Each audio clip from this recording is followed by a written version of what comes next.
Welcome to my lightning talk.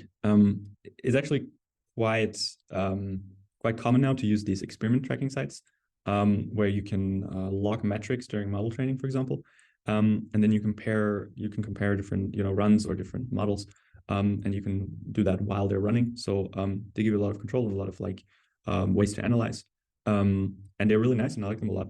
But what I find happens is that when you're done with experimenting and maybe you've tried different seeds and different data sets, different models, you end up with this repository with I don't know, maybe 100 runs or something. And then actually turning this information into a Latex table or like a Seaborn plot, I find really hard because first of all, you have to download all the data again after you've plotted it or logged it. And then you also need to combine the data, compute, standard deviations over seeds, and automating everything nicely is really hard. And so I've worked out some design guidelines that you can follow that go a long way in making this process easier. The first one is actually quite simple, but I think very impactful in the long run, which is to name your metrics better. Name them the way that you would want to see them in a plot. So this goes for the names of the metrics that you're logging, but also for metadata of the run, like the data set you use or the model that you're running this on.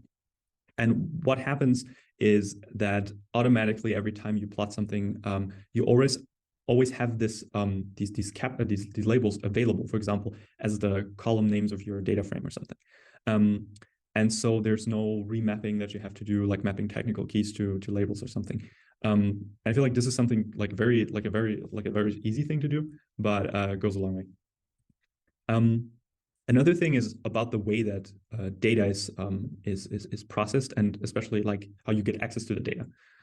So I used to download runs maybe separately and then merge them later, like run information, like the logs you have for each run.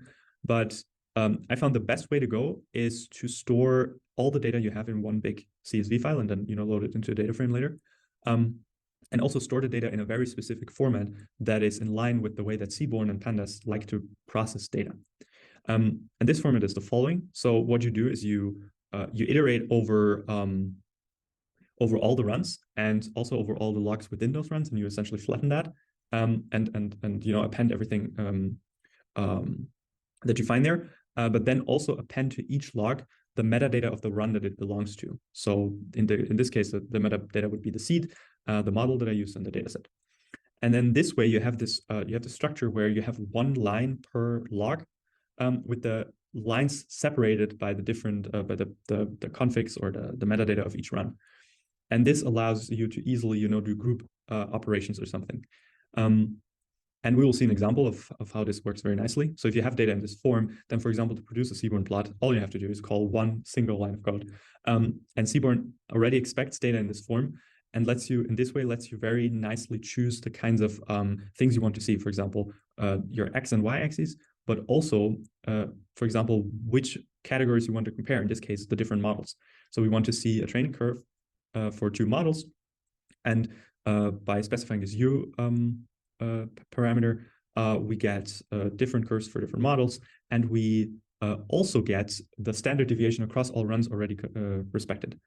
There's nothing else that we had to do for this, and this is one example of how this data structure is actually works really nicely with Seaborn.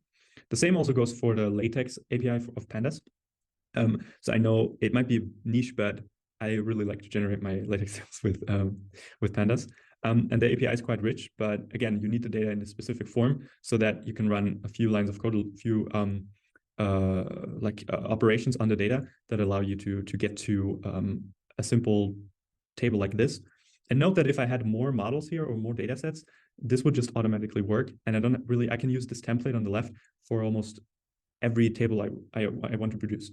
And sure, this table here is quite vanilla, but the API has quite an extensive set of configurations you can do.